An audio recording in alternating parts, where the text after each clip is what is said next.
Hello, my name is Julie. Welcome to my channel. You're watching Treasures Made from Yarn, and this video's if this you see this video, it means it worked out because I about like literally less than an hour ago I had a vision to try out this pattern stitch.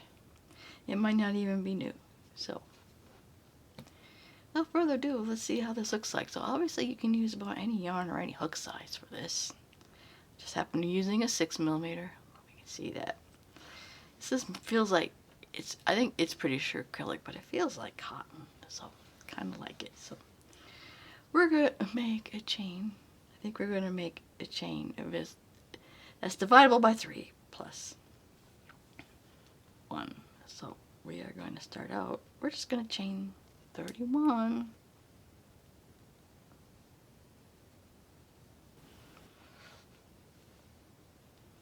Alright, I have a chain of 31.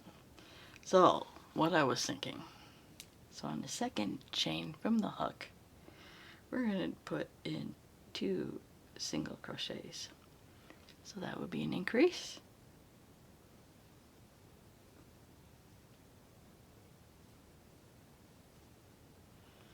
And then in the next 2 chains, we're going to do a decrease or single crochet 2 together.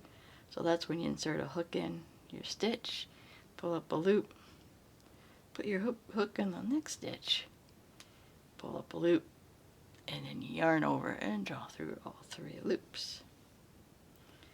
Right. Next chain, 2, we're going to do an increase, 2 single crochets.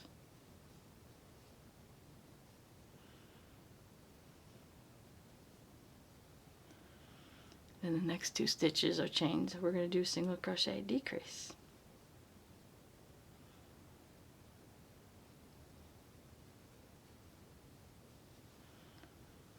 So we're just going to repeat that.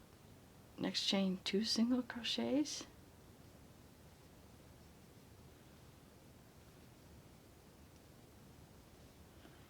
Then a single crochet decrease over the next 2. So I'm going to repeat that until we get to the end of our row. Alright, so we're at the end of the row, so now I can tell you number divided by 3 plus 1. Alright, now I had some thought on how to start the next row. So we're going to start the next row with single crochet 2 together after we chained 1 at the beginning. And then 2 single crochets in the next stitch.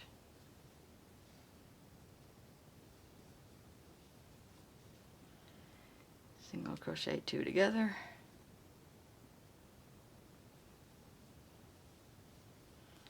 And 2 single crochets in the next stitch.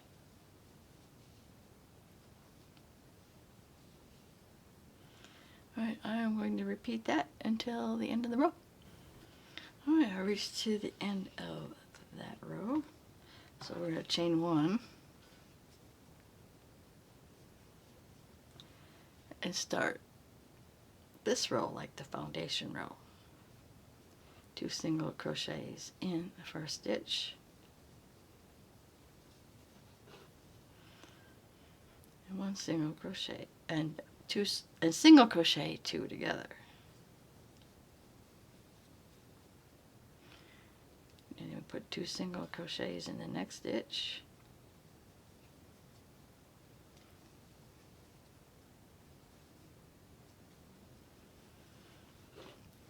And 6 crochet 2 together.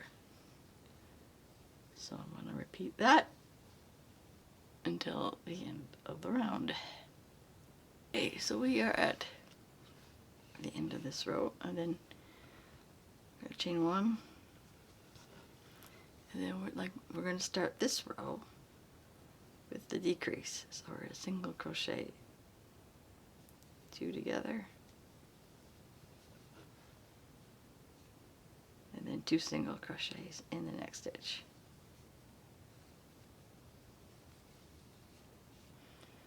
Alright, single crochet 2 together,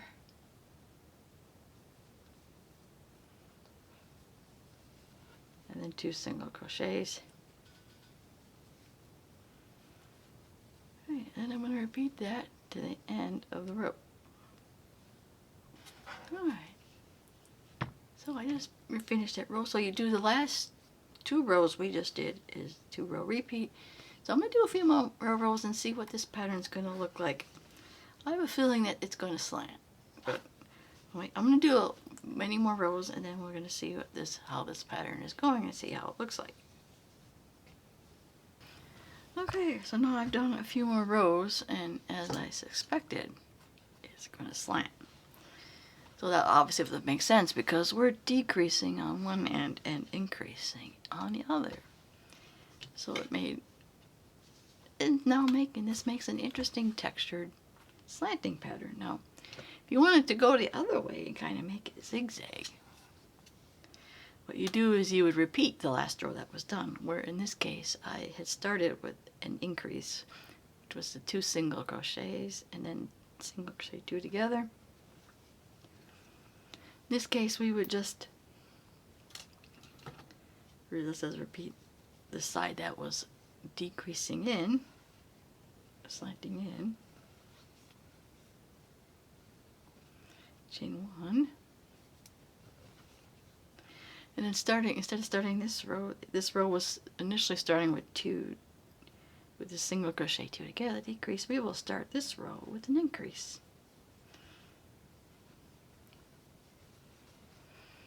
And a single crochet 2 together.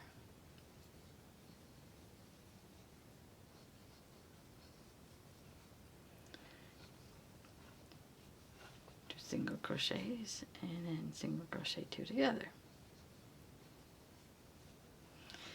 We would repeat that, and then it would slant the other way, and then you would have a zigzag. You could have potential for a scarf. Well, probably with a scarf. I can't think of any other application you would use, maybe other dishcloth. So we would put the increase on this side and the decrease on this side, and it should go the other way, and then you make a zigzag. Anyway, I'm babbling. Now, if you don't want it to do this at all, I did do one where I just repeated one of the rows. So this one is just a 1-row repeat, which is the 2 single crochets, or the 2 single crochets in 1 stitch and 2 together in the next stitch. And I just repeated that 1 row, and that's what this looks like. So it doesn't slant. It also makes an interesting texture, so if you don't want it to slant at all, you would just repeat one of the rows instead of the 2 rows. Okay, so that is all I have. Let me know in the comments if you've done something like this before. Maybe I didn't invent this. Somebody already did, probably. So let me know in the comments if you've done this before. I know I have another slanted scarf pattern on my channel. I will link that in the description. So there you have it. If you did like this tutorial, please give it a like. If you want to see more content like this, please subscribe to my channel. I want to thank you always for watching, and I will see you in my next video. Bye now.